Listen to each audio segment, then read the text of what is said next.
With the EFL already in full swing, it is the Premier League's turn to get underway tomorrow night. We're going to have a little look at what we can expect up in the big league this coming season 25-26.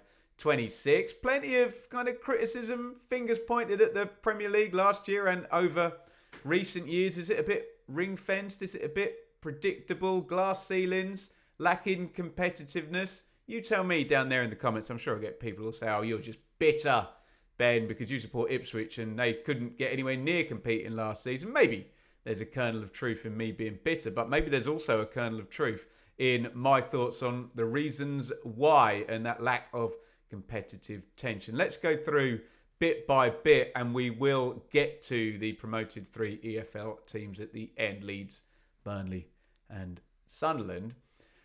Champions, is it down to those 4? Let me know in the comments. Liverpool, Arsenal, Man City and Chelsea. Liverpool's a bit strange really because they won the title at a canter last season and now they've bought a whole load of players to improve their title winning team. Will that disrupt what happened last season? Will the gap naturally kind of close? Did things kind of fall nicely for Liverpool and they smash the door down when it was already open for them? I don't know. Is it that simple to just say they're champions and they've probably had the best recruitment, so they'll win it again?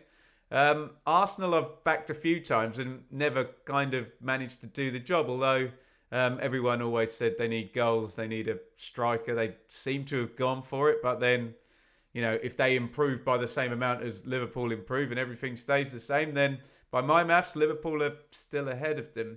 Man City interests me because Pep is a GOAT manager, isn't he? And Rodri was kind of the reason cited, and everything sort of dropped off last season. And maybe those things will change. And would anybody be surprised if Man City just clicked back into gear and had one of those silly 90-point seasons in a 38-game league?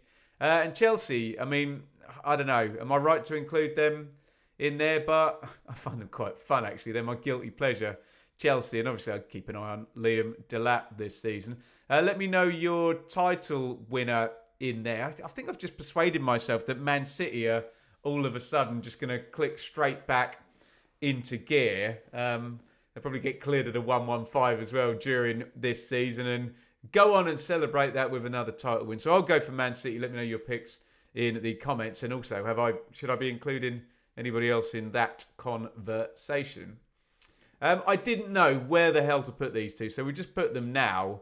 Man United and Spurs, the slackers. Where's my last year's table? 15th and 17th. Pathetic from two very big clubs. And you then have this giant dynamic range where really these two could be anything.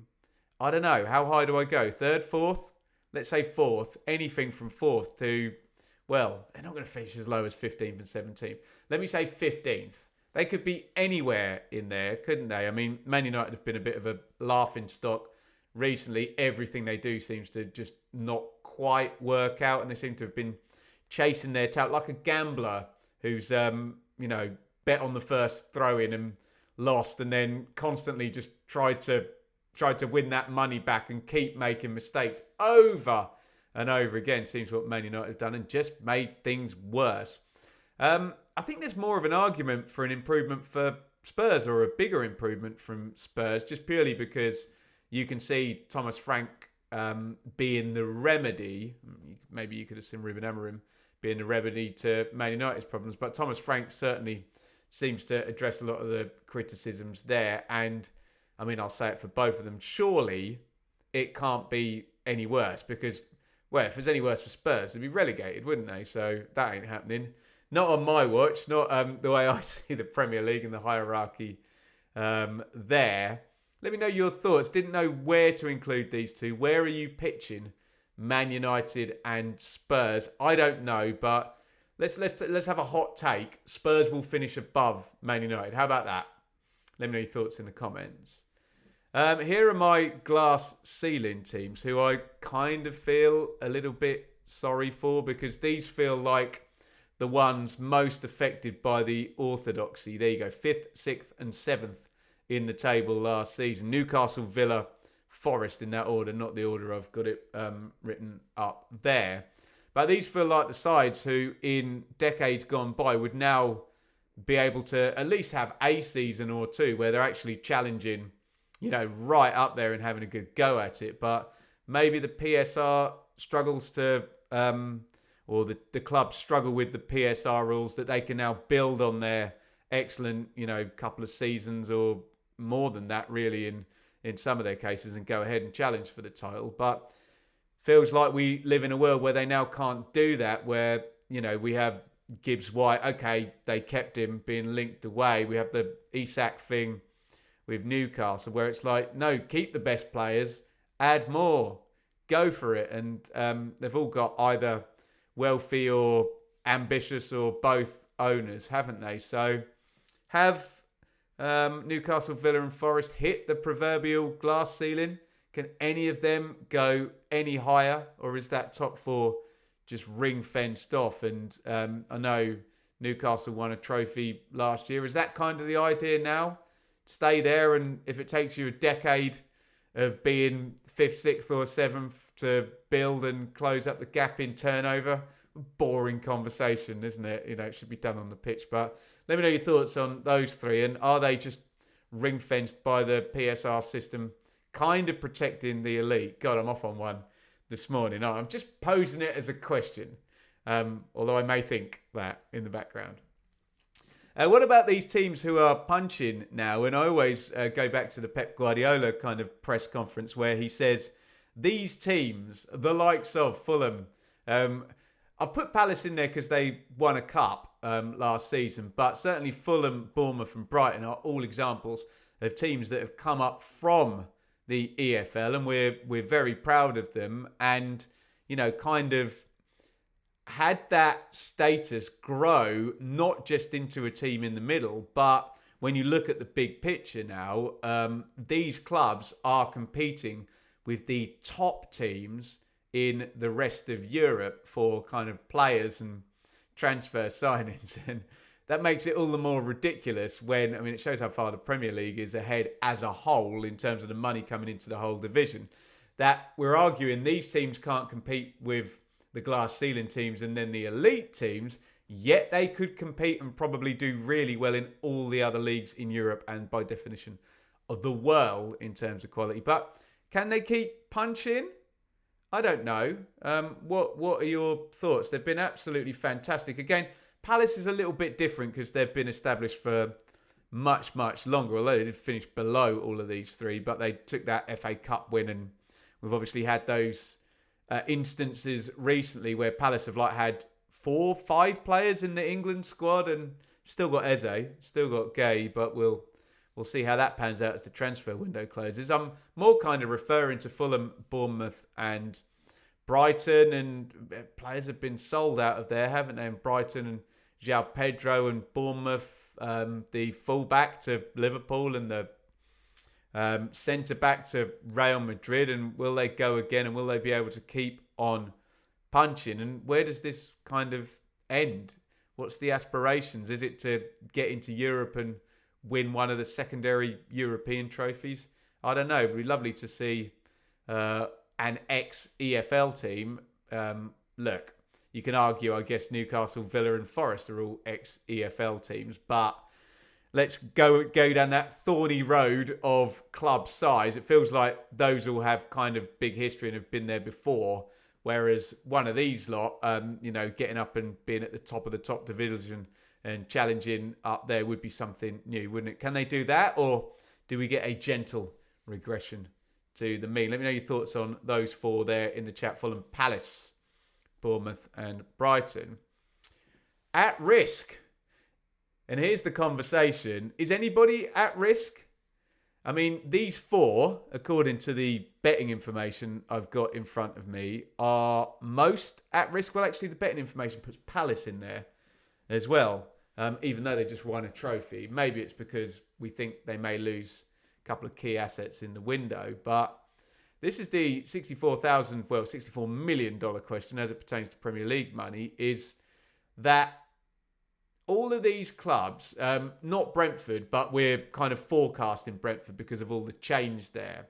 But certainly the other three clubs have sunk, struggled. Everton particularly, year after year have struggled, but never managed to get themselves relegated. And whether that says more about the chasms than about how the clubs are run.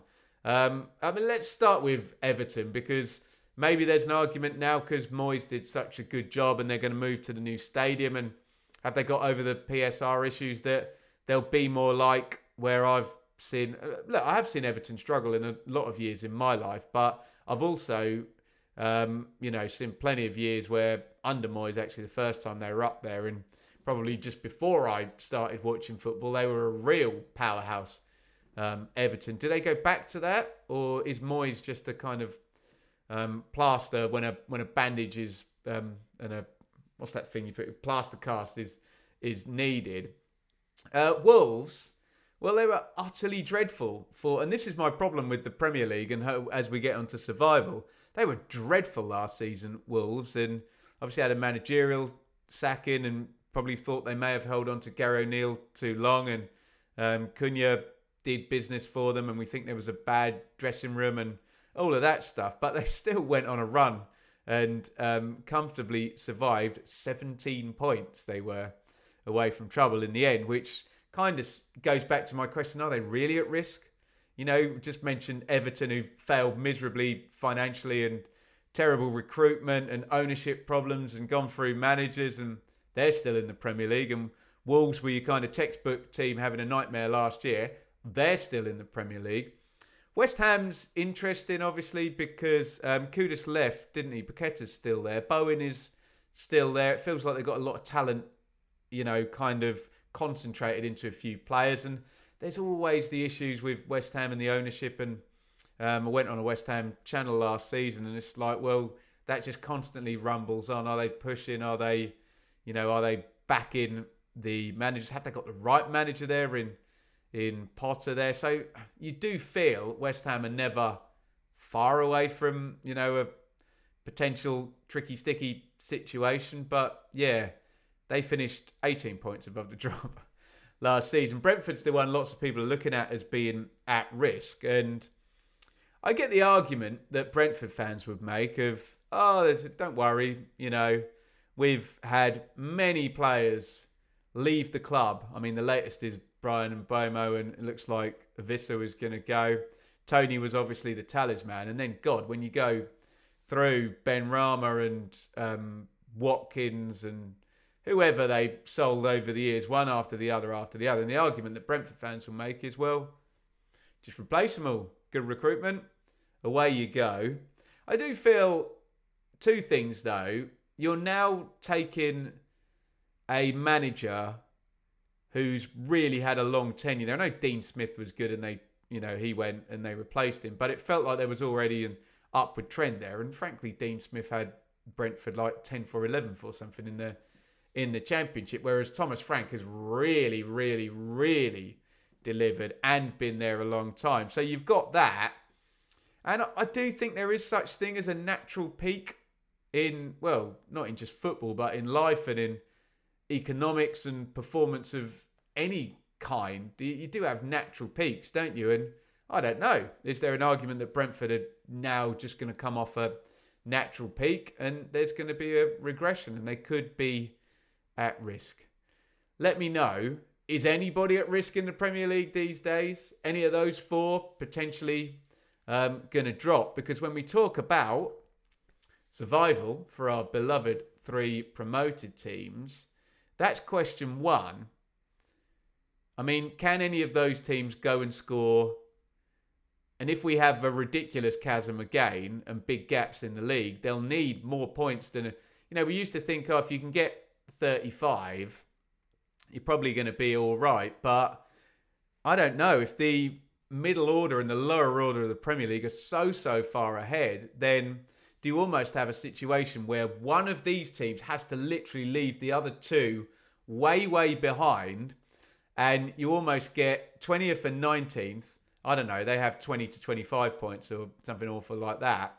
And then one of these teams has to like get 44 points or something, and then someone gets absurdly relegated with 42. Maybe one of the at-risk teams. That doesn't feel like a healthy league table, does it? League tables with big chasms in. Yeah, sometimes you get a excellent performance, or sometimes a team has a nightmare. But when it's consistently, and when there's three teams, and go figure who those three teams have been, are just miles behind, or there's three teams at the top miles ahead, that does say that there's kind of, problems structurally, perhaps. But I've been labouring that point all the way through this video. So if nobody is at risk, and the chances of an absolute horror season, horror season, I mean 3 managers, not that we want anyone to get injured, but injury crisis, points deduction, bad luck, all of that happening to one of the 17. If that's unlikely, which it might not be, you don't have to accept that premise, but if you are accepting that premise, then does one of these teams need to do what Leeds did with Bielsa, where they finished 9th, and Sheffield United with Wilder?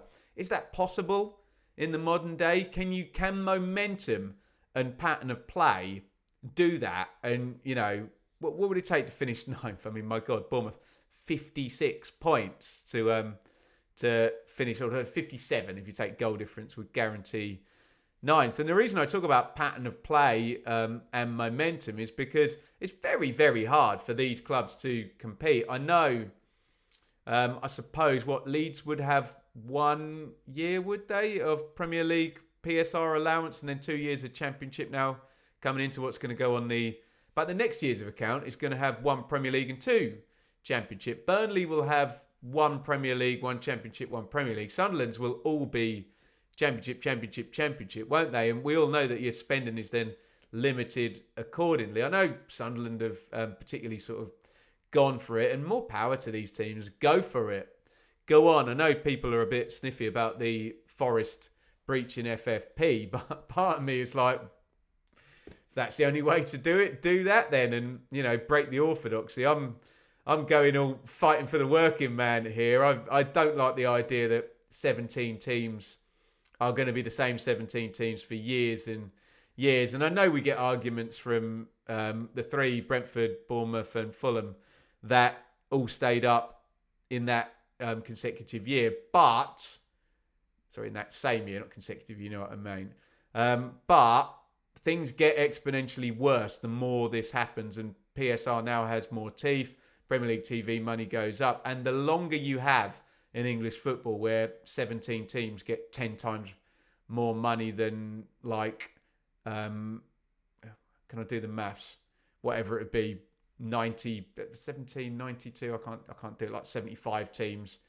3 of them get parachute payments every year, obviously, and then roll on. But it's about 70 teams that the rest of the 17 then get 10 times more money then. So yeah, it starts to become difficult. We just don't want a situation where it's impossible for these 3 to survive. So what I'm really hoping is we get a pattern of play type thing. But the difficulty is then that they've all recruited a fair few players.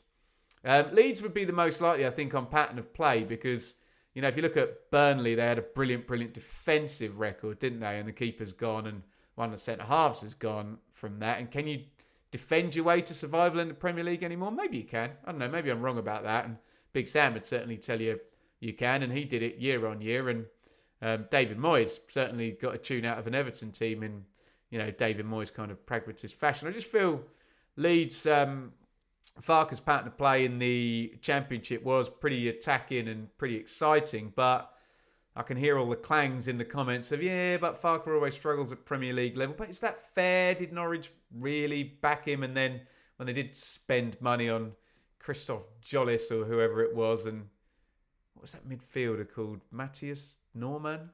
Can't remember. Josh Sargent, he's good now in the Championship, but he didn't make any inroads in the Premier League.